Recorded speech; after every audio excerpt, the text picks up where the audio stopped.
برادران ملت اسلامی، السلام علیکم ورحمۃ اللہ وبرکاتہ۔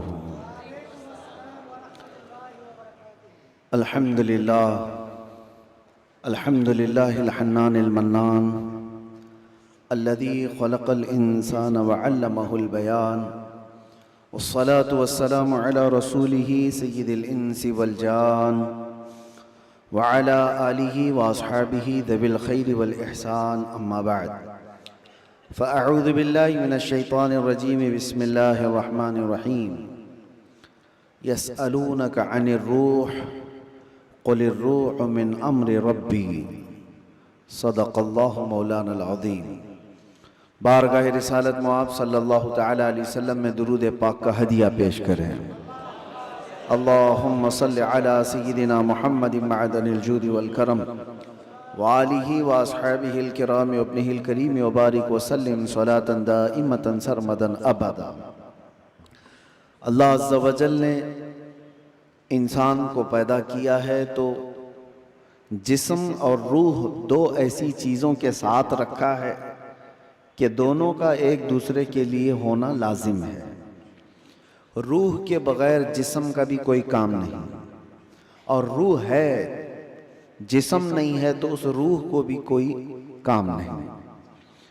روح اور جسم دونوں لازم ملزوم ہیں، اور جب تک ان دونوں کا رشتہ ہے زندگی ہے، اور جہاں ان دونوں کا رشتہ ٹوٹا تو اس کو مردہ کہا جاتا ہے۔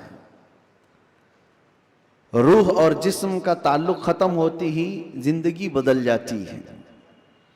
اب مسئلہ یہ ہے، روح اور جسموں میں افضل کون ہے، کون زیادہ اعلیٰ ہے؟ تو اب یہ دیکھا جاتا ہے کہ آپ یہ سمجھتے ہوں گے کہ صرف روح ہے اور جسم نہیں ہے، تو کیا مطلب ہے روح کا؟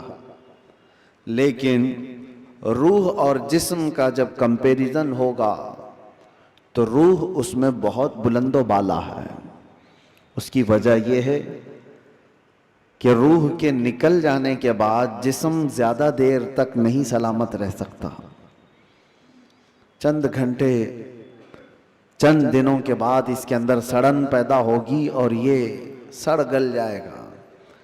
روح کے نکلنے کے بعد جسموں کی کوئی اوقات نہیں رہ جاتی، جسم سب مٹی میں مل جاتے ہیں، گل جاتے ہیں۔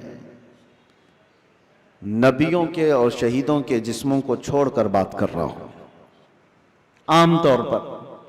لیکن روح کیا چیز ہے؟ اللہ تبارک و تعالیٰ فرماتا ہے قرآن پاک میں، اے محبوب آپ سے یہ روح کے بارے میں پوچھتے ہیں یہ کیا ہے؟ آپ فرما دیں روح اللہ کے حکم کا نام ہے۔ روح اللہ کا حکم ہے۔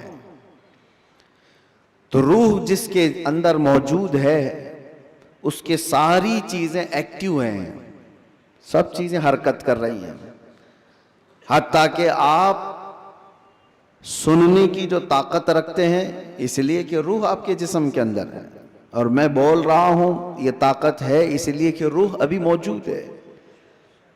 ہاتھ اٹھ رہا ہے، پیر چل رہے ہیں، زبان مزہ چکھ رہی ہے، آنکھیں جھپک رہی ہیں، یہ ساری حرکتیں روح کے ہونے کی وجہ سے ہیں۔ روح کا تعلق ختم ہو جائے تو جسم یہ سارے حرکتیں نہیں کر سکتا۔ اب میں آپ کو بتا رہا ہوں، تھوڑی سی چیزیں آپ توجہ لے لیں۔ روح جب ہمارے جسم کے اندر ہے تو ہم کیا کیا کر سکتے ہیں، اور روح نکل جانے کے بعد کیا نہیں کر سکتے، یہ دماغ میں رکھیے آپ۔ ایک مردہ نہ ہاتھ اٹھا سکتا ہے، نہ پیر اٹھا سکتا ہے، نہ آنکھ کھول سکتا ہے، نہ زبان سے چکھ سکتا ہے، کچھ نہیں کر سکتا۔ لیکن روح ہونے کے وقت آپ بھی اور ہم بھی کیا کیا کر سکتے ہیں؟ ہم اپنا ہاتھ بھی اٹھا سکتے ہیں، پیر سے جہاں تک چاہے چل سکتے ہیں، بول سکتے ہیں، سن سکتے ہیں، دیکھ سکتے ہیں، سب ہے۔ روح ہونے کے وقت اتنا سب جو کر سکتے ہیں یہ اتنا ہی نہیں، بلکہ میں آپ کو بتا دیتا ہوں، اس روح کی اگر کوئی تربیت کرتا ہے تو یہ روح اس کو اتنی طاقت عطا کرتی، اتنی کہ وہ جو سامنے حرکتیں ہو رہی ہیں ہاتھ پیر ہلانے کی، یہ بڑھتے بڑھتے بڑھتے اتنی ہو جاتی ہے کہ اس کے لیمیٹیشن ہی نہیں ہے۔ روح اس کو اتنی طاقت پہنچاتی ہے کہ آج روح میرے اندر ہے، میں سامنے کی دیوار تک دیکھ رہا ہوں، اور روح طاقتور ہو جائے تو ہو سکتا ہے وہ مشرق میں بیٹھ کر مغرب کے حالات کو دیکھ رہا ہوں، وہ شمال میں بیٹھ کر کے جنوب کے حالات دیکھ سکتا ہے۔ روح کی طاقت جب بڑھ جاتی ہے تو ہو سکتا ہے آج میرا ہاتھ جتنا لمبا ہے وہاں تک کی چیز چھو سکتا ہوں، پکڑ سکتا ہوں، لیکن روح کی طاقت جب بڑھ جاتی ہے تو بیٹھے بیٹھے مدینہ طیبہ سے ملک شام میں بھی کسی کی مدد کر سکتا ہے۔ اب میں آتا ہوں اسی گفتگو پر، تو پھر میرے عزیزو، روح کی تربیت کے لیے کیا کرنا چاہیے؟ پورے دنیا بھر کے آپ دوسرے مذاہب میں بھی دیکھیں گے، ریلیجنز، وہ لوگ بھی تپسیا کر رہے ہیں، آتما کی شکتی حاصل کر رہے ہیں، الفاظ الگ ہیں، اور وہ پاور آف سول کہتے ہیں کرسچن لوگ، ہندو لوگ آتما کی شکتی کہتے ہیں۔ اس کے لیے وہ دنیا کو ترک کر رہے ہیں، کچھ کلمات کے جاپ کر رہے ہیں، کسی نہ کسی طرح سے وہ اپنی روح کو بڑھانے کی کوشش کر رہے ہیں۔ تو سب ادیان میں یہ ایک کانسیپٹ پایا جاتا ہے۔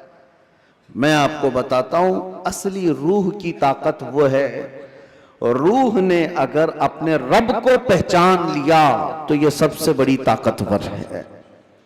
اور روح جس وقت اللہ رب العزت کو، اپنے خالق کو پہچان لیتی ہے تو وہ رب تبارک و تعالیٰ کی قرب پانے کا جو اس کا مقام ہے وہ ولایت کا مقام ہے، اور وہیں سے اس کی طاقت کا اضافہ ہو جاتا ہے۔ ہمیں اس روح کی تربیت کیسی کرنی ہے؟ روح کی تربیت کیسی ہو؟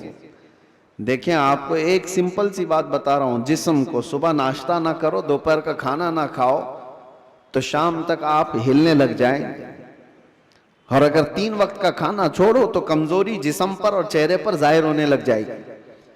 کیوں؟ اس لیے کہ جسم کو بھوک لگتی ہے اور ہم کھانا کھاتے ہیں، اسی طرح روح کو بھی بھوک لگتی ہے۔ روح کی غذا اللہ کا ذکر ہے، ذکر اللہ ہے، اور جب بندہ اللہ کا ذکر کرتا ہے تو اس کی روح تر و تازہ ہوتی ہے۔ اور یہاں تو برسوں سے اللہ کا ذکر ہی نہیں کیا تو کسی کی روح بیمار اتنی ہو چکی ہے کہ اسے کچھ نہیں پتا، صرف چلتا پھرتا ایک لاشا ہے، چلتا پھرتا ایک جسم ہے، روح تو ہے موجود لیکن بڑی کمزور اور بڑی غریب۔ اس روح کو طاقتور بناؤ اللہ کے ذکر سے، ذکر اللہ سے۔ اب آپ کو میں بتاتا ہوں، جہاں یہ روح سلامت ہوتی ہے، انسان کا جسم مر بھی جائے تو اللہ تبارک و تعالیٰ اس کی روح کو اسی طرح باقی رکھتا ہے۔ روح باقی ہے، مرنے کے بعد بھی انسان کے جسم کو قبر میں رکھ دیے جانے کے بعد بھی روح باقی ہے، روح باقی ہے۔ اور روح جب تک طاقتور ہے وہ کیا سے کیا کر سکتی ہے، تصرف اللہ تبارک و تعالیٰ اس کو عطا کیا ہے۔ موت کے بعد بھی اولیاء کاملین کی زندگیاں ہم جو دیکھتے ہیں وہ اسی بنیاد پر ہے کہ انہوں نے اپنی زندگیوں میں جسم سے زیادہ اپنی روح کا خیال کیا۔